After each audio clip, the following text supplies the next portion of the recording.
Salut à tous, on se retrouve pour l'épisode 1806 du Zap Image. On commence aujourd'hui en ce samedi 30 avril avec deux anniversaires aujourd'hui. Tout d'abord, c'est le gardien allemand du FC Barcelone, Marc-André Ter Stegen. Il fête aujourd'hui ses 30 ans, bon anniversaire à lui.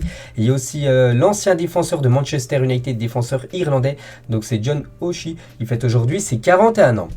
On va parler de ce qui s'est passé lors de la soirée d'hier, vendredi soir.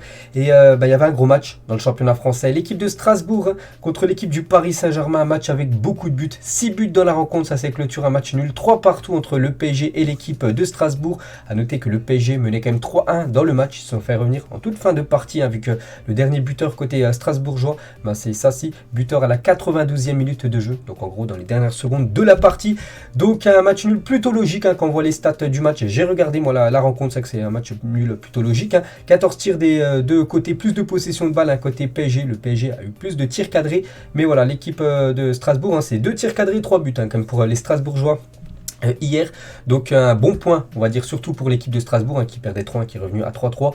Et le PSG prend un point de plus cette saison. Donc de toute façon, le PSG déjà sacré bien sûr champion de France et rattrapé au buzzer vu que l'égalisation est survenue à la 92e minute de jeu. Et on va parler de l'homme fort du côté du PSG cette saison. Et de nouveau, hier, il a été décisif. C'est Kylian Mbappé. Donc hier soir, il est décisif sur les 3 buts du Paris Saint-Germain. Il a inscrit un doublé et une passe D.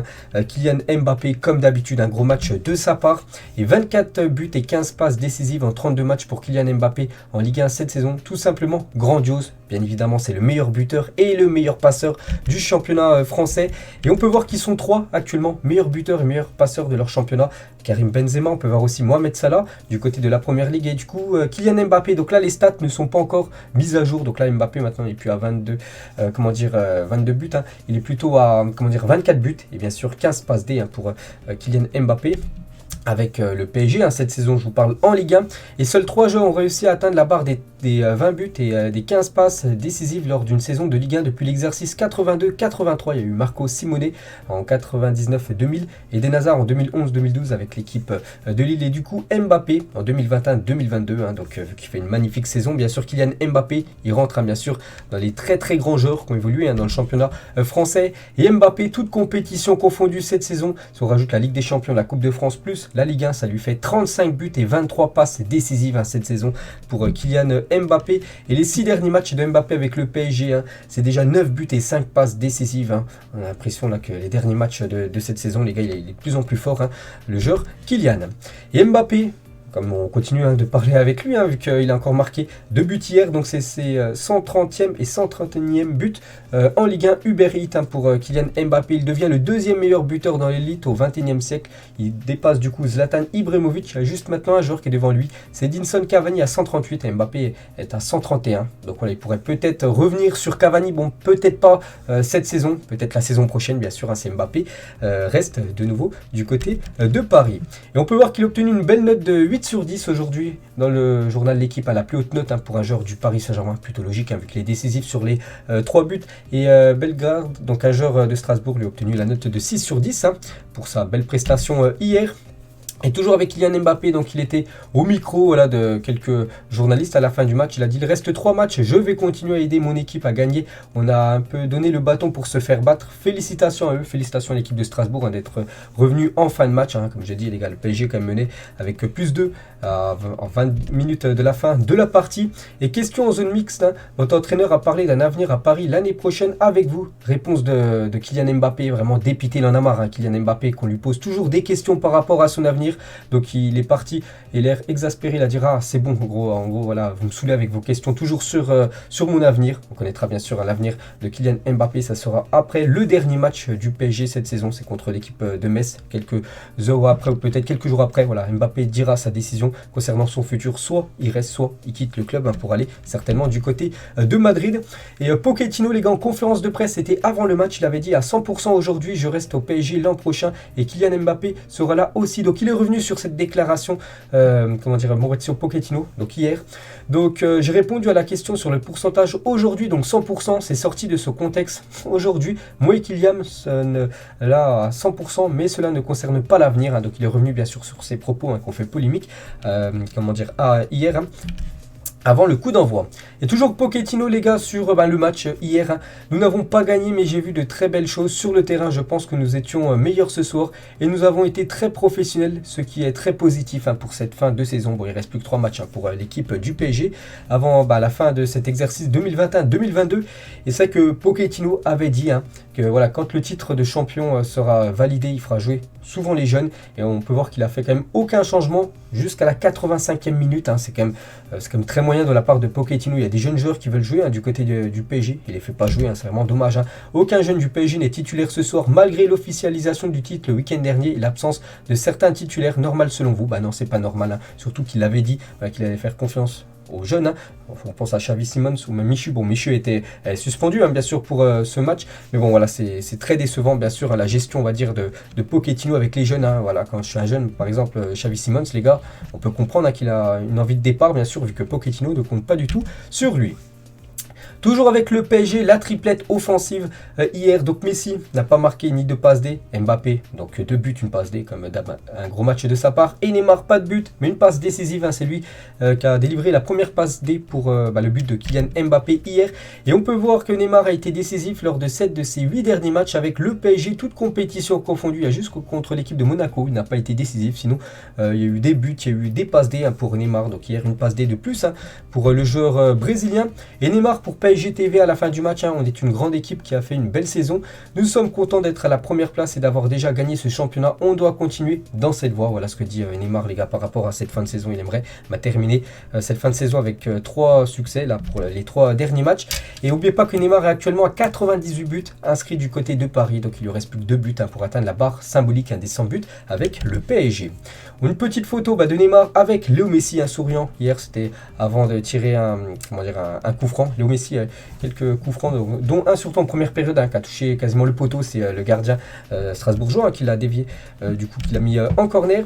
Imaginez cette photo il y a quelques années, impossible. L'ancien capitaine du Barça avec l'ancien capitaine du Real Madrid. Maintenant, les deux évoluent ensemble du côté du PSG. Donc, concernant Sergio Ramos, les gars, encore titulaire hier, ça fait plaisir. N'oubliez pas qu'il restera, les deux resteront la saison prochaine du côté de Paris.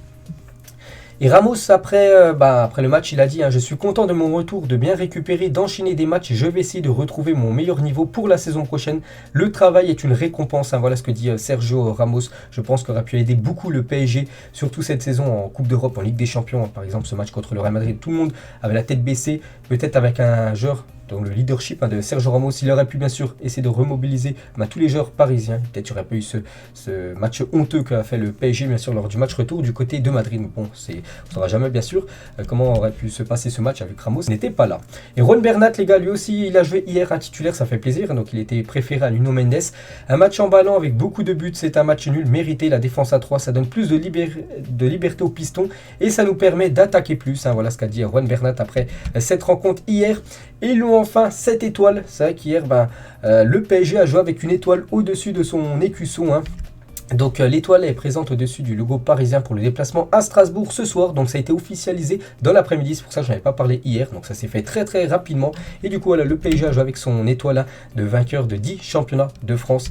Donc félicitations au PSG. Donc là c'était le maillot extérieur, le maillot blanc. Et là le maillot domicile. Le PSG jouera avec une étoile au-dessus de son logo jusqu'à la fin de la saison. Donc il ne reste plus que 3 matchs. Donc les 3 derniers matchs, le PSG jouera avec cette étoile. Concernant la saison prochaine, il n'y aura pas d'étoile. Enfin, au moins sur l'écusson, il n'y aura pas d'étoile. Là c'est juste pour cette fin de saison que le PSG jouera avec ce maillot ce maillot étoilé on va dire, donc le maillot domicile, le maillot extérieur du PSG avec cette étoile bien sûr.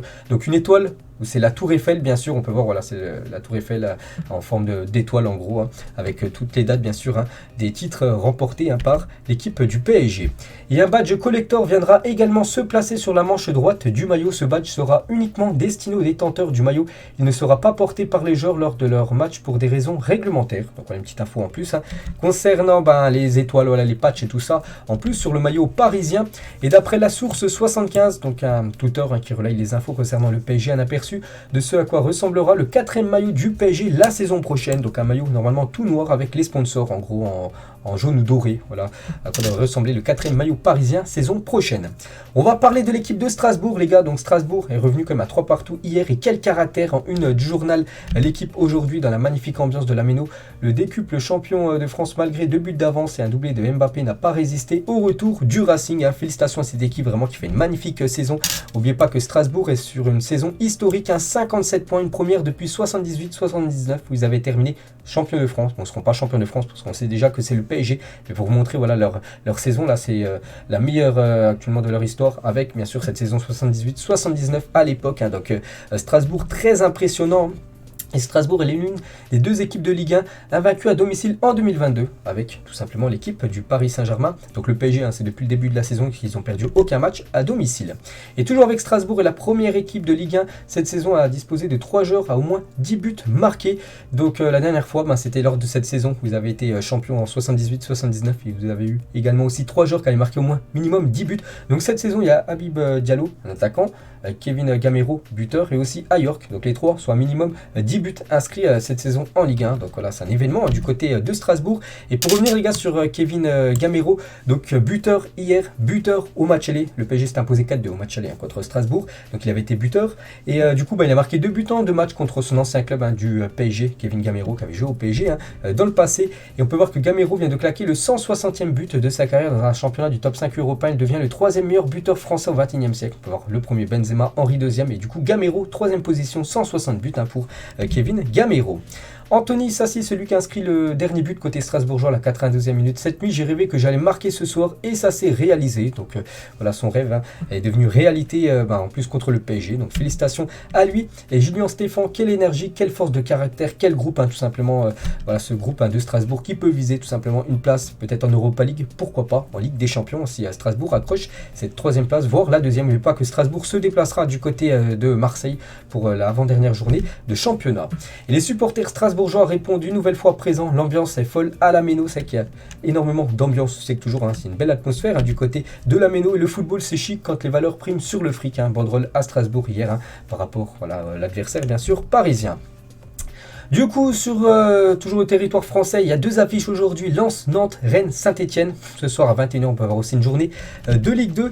Et concernant ce match Rennes-Saint-Etienne, n'oubliez pas que Rennes s'est imposé, je crois, 5-0 match aller du côté de Saint-Etienne. Et du coup, là c'est le match retour cette fois-ci au Roison Park. Donc Saint-Etienne sera privé de Riyad Boudebouz, Romain Mouma et Wabi Kazri, tous les 3 blessés ce samedi soir à Rennes. Donc ça, c'est un gros coup dur pour l'équipe de Saint-Etienne. Bien sûr, l'optique, c'est le maintien. Ils vont essayer de faire un résultat ce soir du côté de Rennes, mais Rennes veut gagner pour se rapprocher de l'Europe. Et on peut voir sinon le programme aujourd'hui et le programme aussi demain, toutes les affiches bien sûr, avec par exemple Monaco, Angers, Marseille et Lyon, ou même Bordeaux, Nice. Et on va parler de ce Marseille-Lyon, c'est l'Olympico. Milik Baloté, tout simplement, une journal d'équipe aujourd'hui, version OM par rapport à cet Olympico demain. Et le stade Vélodrome sera guichet fermé pour la réception de Lyon demain, avec plus de 64 800 supporters. Il n'y a plus de place à vendre pour les demi-finales face au Feyenoord, donc jeudi prochain. Il ne reste plus que quelques places pour les abonnés des South Winners, donc un groupe de supporters marseillais. Donc voilà, les 2 prochains matchs de l'OM à domicile, il n'y a plus de place à vendre. Donc voilà, c'est une magnifique ambiance bien sûr. Et concernant le Feyenoord OM qui s'est joué jeudi soir, donc il a réuni en moyenne plus de 2 650 000 téléspectateurs sur M6 pour 13% de part d'audience. C'est le 2e meilleur score de la soirée en France derrière TF1. Donc OM PAOK avait réuni 1 750 000 téléspectateurs. Donc en gros, il y a eu plus de 1 million en plus par rapport au match de l'OM contre le PAOK, pour dire qu'il y a beaucoup de monde qui a regardé l'équipe de Marseille jeudi soir à la télé. Et l'OM prévient ses supporters avant OM-OL. Donc c'est le communiqué officiel de l'Olympique de Marseille. L'Olympique de Marseille étant toujours sous le coup d'un point de pénalité avec sursis, le club en appelle à la responsabilité de tous quant au jet de projectiles aux intrusions sur la pelouse lors du match. Vous savez que Marseille est actuellement 2e. Donc Marseille est en sursis actuellement. Donc c'est pour ça qu'il demande tout simplement aux supporters de ne pas jeter de projectiles sur les joueurs lyonnais, ou de ne pas rentrer sur la pelouse, parce que sinon Marseille pourrait perdre un point au classement, voire un ou voire plusieurs, peut-être 2. Donc ça serait une catastrophe catastrophe pour l'équipe de Marseille. C'est pour ça qu'ils préviennent bien sûr leurs supporters d'être vraiment très sérieux.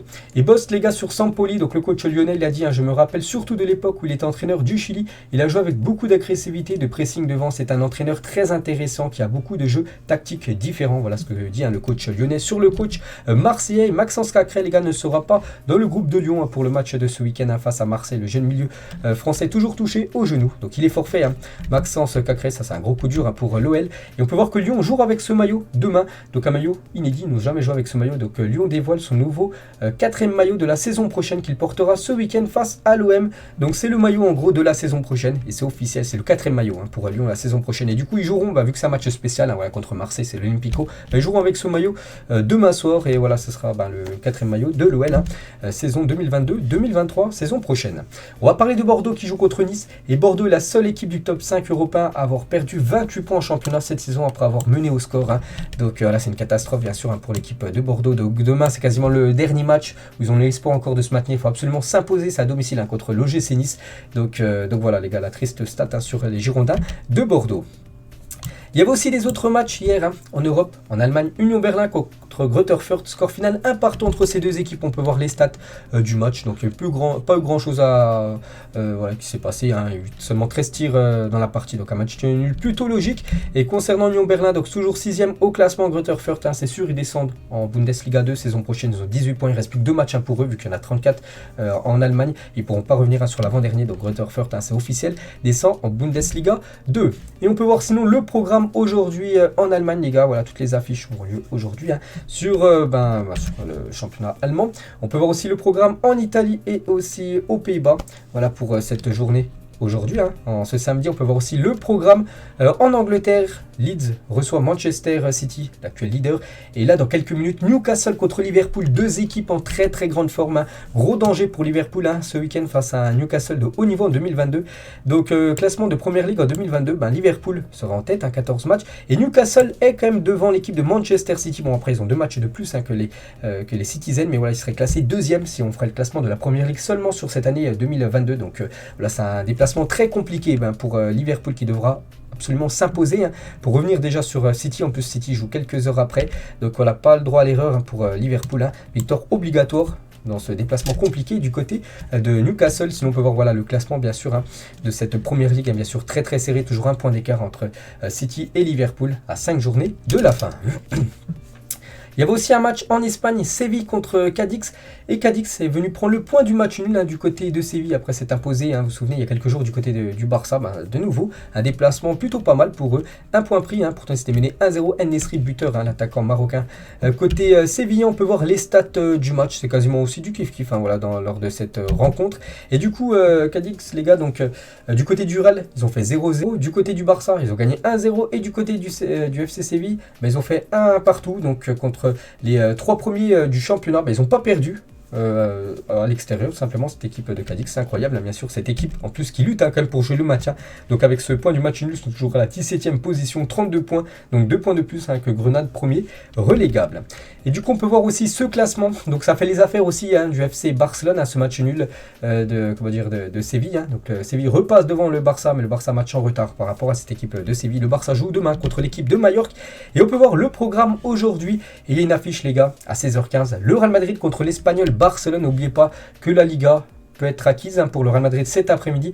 Donc la Liga en vue en une journal Marca. Seul un point suffit pour remporter le titre. Ancelotti, qui fera tourner en vue du match contre City mercredi prochain, deviendrait le premier entraîneur à remporter les 5 grands championnats européens.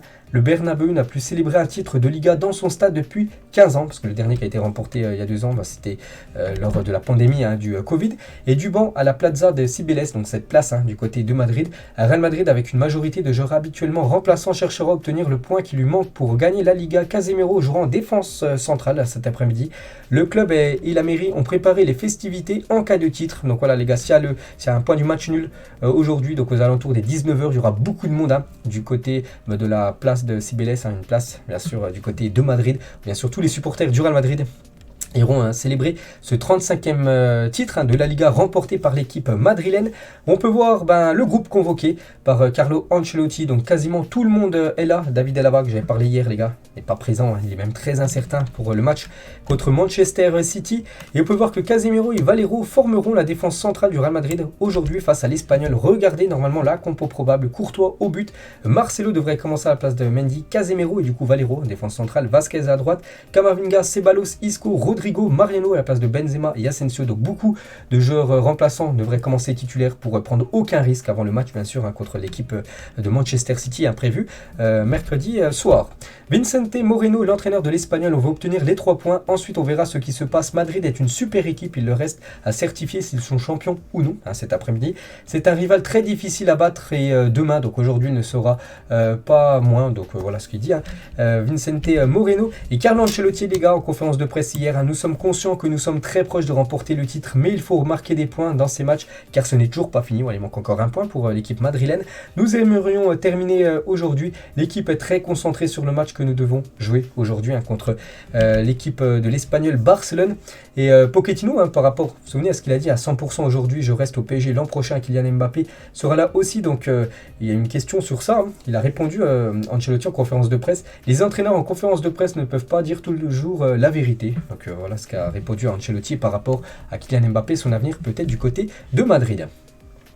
Karim Benzema devrait être remplaçant aujourd'hui. Donc voilà, si le Real Madrid galère, il pourrait peut-être rentrer en cours de jeu. Mais sinon, voilà, s'il y a 2-3-0 pour le Real Madrid, je pense qu'il restera tout le match sur le banc pour prendre aucun risque avant le match contre Manchester City. Et n'oubliez pas qu'il a joué son 600e match là, il y a quelques jours contre City, les gars. 320 buts et 20 titres pour Karim Benzema. Il a reçu ce maillot à l'entraînement. Donc mon histoire, il a mis sur son compte Twitter.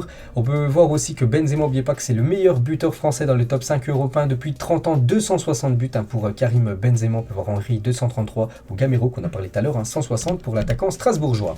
On peut voir aussi ils ont reçu leur maillot de nombre de matchs joués avec un cap symbolique. Donc c'est les 100 parties pour ces trois-là. Donc Fede Valverde, lui, c'est 100 matchs de Liga sous le maillot du Real Madrid. Donc en toute compétition confondue, tu as quasiment 160 à peu près, si on rajoute les matchs de Coupe du Roi, Ligue des Champions, tout ça. Mais en Liga, c'est 100 matchs disputés par Valverde. Concernant Rodrigo, lui, toute compétition confondue, c'est 100 matchs. Et la même chose pour Ferland Mendy, c'est la même chose. Les deux, c'est 100 matchs, voilà, toute compétition confondue, disputés du côté du Real Madrid pour Mendy et Rodrigo.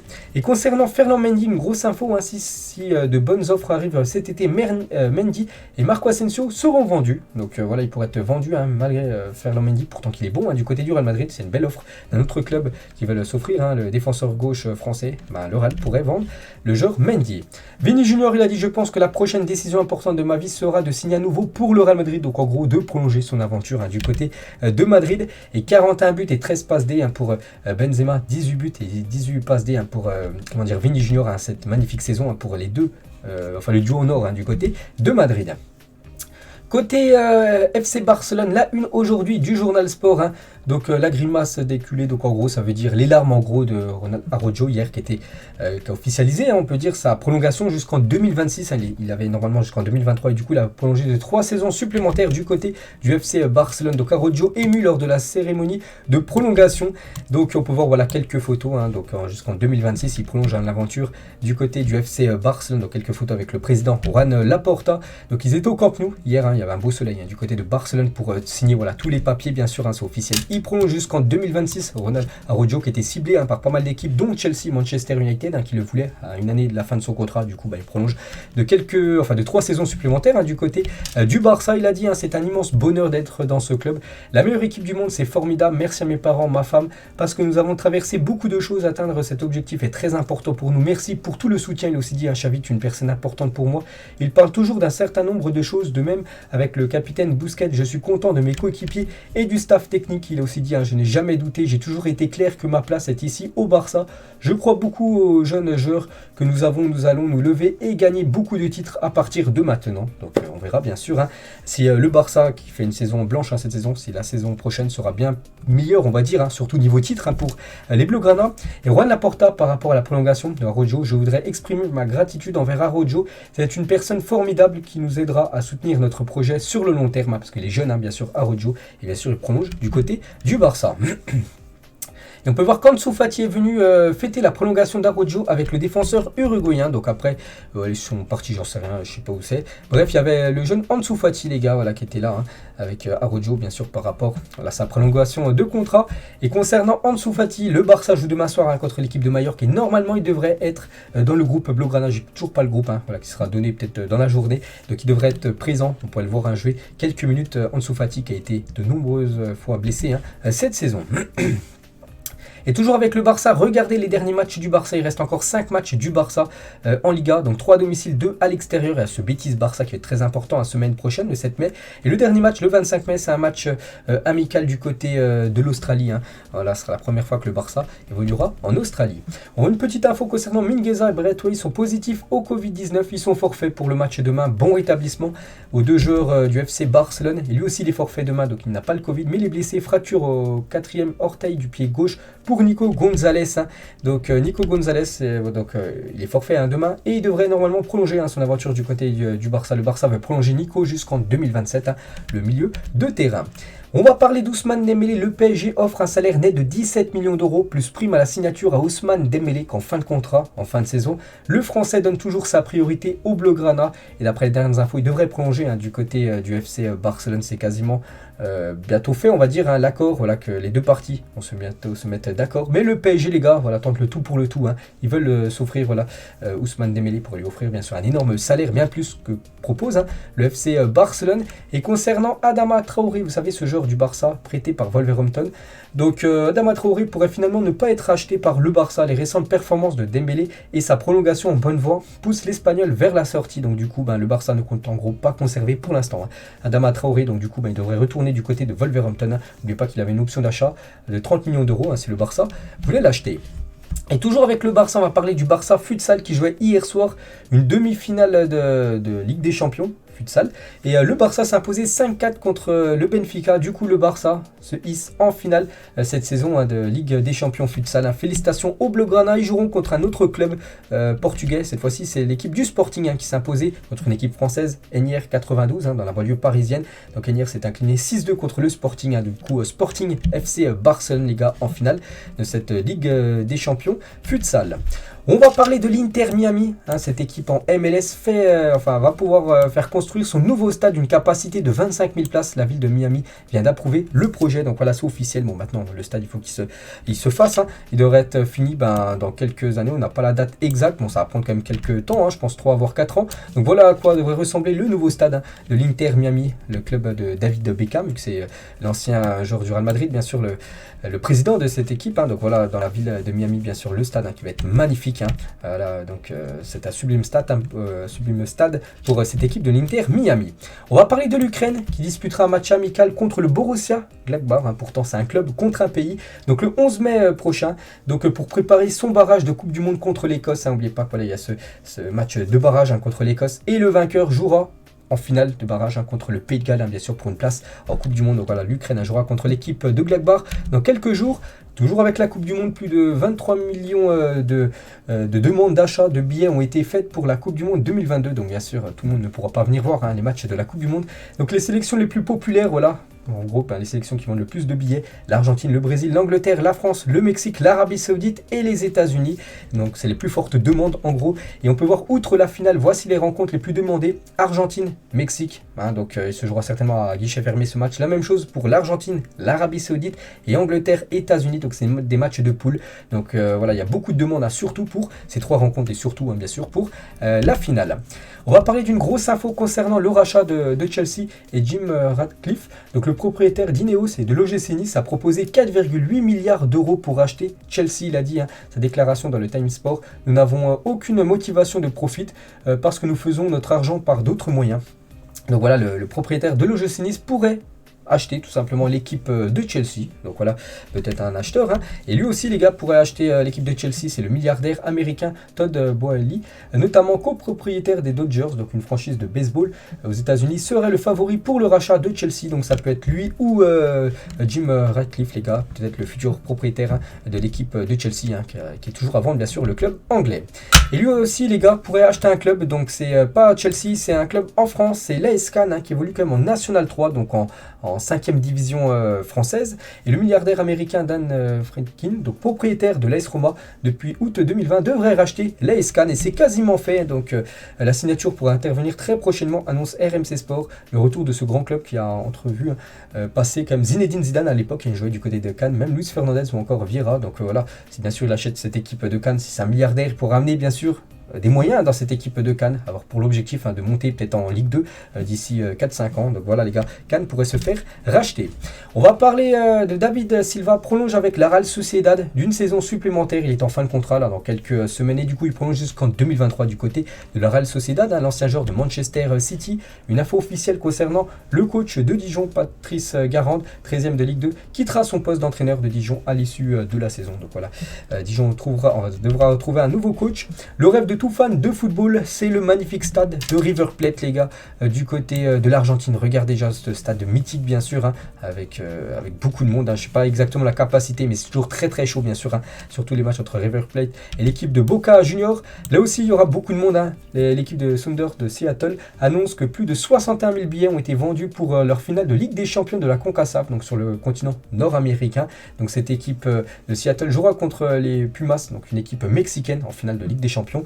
Cela établirait le record de la plus grande affluence pour un match de CONCACAF de Ligue des Champions. Donc voilà, il y aura beaucoup de monde lors de cette finale de Champions League. Il y aura aussi beaucoup de monde, les gars, pour la finale de la FA Cup, donc en gros des jeunes. En gros, donc Manchester United confirme déjà avoir vendu plus de 38 137 billets pour sa finale de FA Youth Cup. Donc je vous ai dit, hein, la Coupe anglaise junior contre Nottingham Forest, Old Trafford établissant un nouveau record de fréquentation pour la compétition. Là, il y aura aussi beaucoup de monde pour les suivre, bien sûr, les jeunes joueurs des Red Devils. C'est très très fort, des années d'entraînement certainement pour ce supporter de Schalke 04. Schalke, n'oubliez pas, actuellement ça évolue en Bundesliga 2. Et regardez ce qu'il a réussi à faire, hein, 3 pichets de bière sur la tête, en équilibre. Hein, voilà, vraiment il faut avoir beaucoup d'entraînement pour réaliser cet exploit. On va parler de la saison de fou de Fulham qui va remonter en première ligue saison prochaine, c'est officiel. Donc 44 matchs, 25 victoires, 9 nuls et 9 défaites, 99 buts inscrits. Hein. Donc leur buteur Mitrovic a claqué 41 buts et 7 passes décisives en 42 matchs. Incroyable bien sûr la saison de Fulham et la saison de Mitrovic. N'oubliez pas que l'équipe monte à son officiel en première ligue saison prochaine. 3 joueurs de Ligue 1 dans le top 10 européen des joueurs qui récupèrent le plus de ballons dans la partie adverse du terrain. On peut voir le deuxième, c'est Tchouaméni. Donc le premier c'est Thiago Alcantara, le joueur de Liverpool en première position. On peut voir aussi Kondogbia par exemple, joueur de l'Atlético en 3e position. Un autre joueur de Ligue 1, Benjamin André, joueur de Lille en 9e position. Et Valentin Rongier récupère aussi beaucoup de ballons, les gars, dans la partie adverse lors des rencontres. Hein. Il est classé à la 10e position. Officiel, Ralf Rangnick, je vous l'ai dit hier les gars, je vous avais dit que ça allait se faire dans les 48 heures, voilà c'est officiel, Ralf Rangnick est le nouveau sélectionneur de l'Autriche, hein. Donc là déjà fini sa saison avec l'équipe de Manchester, après c'est Erik ten Hag, bien sûr, qui sera le coach des Red Devils, et du coup je vous l'avais dit, hein, qu'il allait prendre la sélection autrichienne, hein. Donc c'est un contrat jusqu'à l'Euro 2024 pour le coach Ralf Rangnick. Et on finit les gars cet épisode aujourd'hui avec toutes les affiches du week-end, je vous ai déjà montré quelques-unes tout à l'heure, hein. Aujourd'hui, mais aussi demain, les gars, il y a du très très lourd. Par exemple, demain à 13h, Celtic contre les Glasgow Rangers, hein, le choc voilà, écossais. Il y a aussi l'AC Milan contre la Fiorentina, West Ham Arsenal demain, Marseille-Lyon, l'Olympico, même Mallorca contre l'équipe du Barça. Donc voilà le gros programme foot, hein, pour ce week-end. Donc voilà les gars, la fin de cet épisode. J'espère que ça vous a plu. On se retrouve demain les gars pour le prochain numéro. Ciao à tous.